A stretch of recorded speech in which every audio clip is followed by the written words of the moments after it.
No, there are some legitimate judgments out there, right? Correcting people we love. What about church discipline?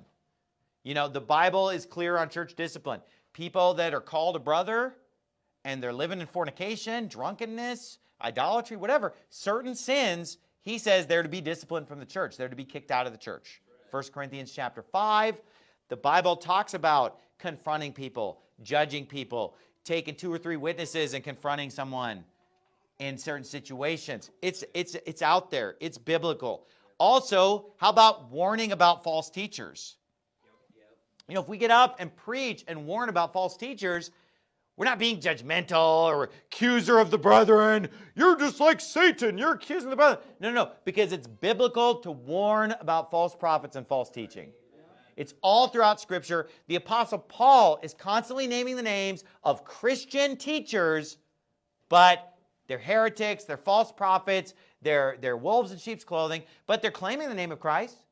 Guys like Alexander, Hymenaeus, Phygellus, Hermogenes, how do we even know these names? Because they're being rebuked by the Apostle Paul publicly by name for being false teachers and false prophets. So there's a time to get up and rebuke heresy, rebuke false teaching, rebuke false prophets. God teaches us that in Scripture. So no, that's not the wrong kind of judgment. And again, what's the motive? The motive should be, I want to protect my people from being influenced by this wickedness. Amen. I don't want my people going home and listening to something wicked. Okay. Now look, I love the fact that my church members at Faithful Word Baptist Church listen to a whole bunch of other preachers.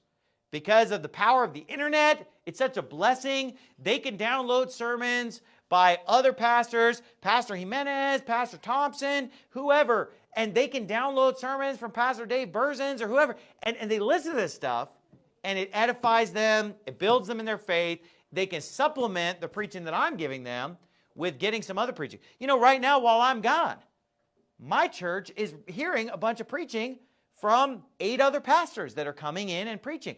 And I guarantee you that they're going to get some things that I never would have given them. You say, well, what if one of these pastors preaches something that you don't agree with? I don't care. As long as it's not heresy, as long as it's not something that's wicked or just super out there. If these guys get up and preach something that's different than what I believe, I don't care. Okay? Because of the fact that I don't expect anyone to be perfect. Maybe they're even right and I'm wrong on that particular point. Who knows? If it's something minor, what's the big deal, right?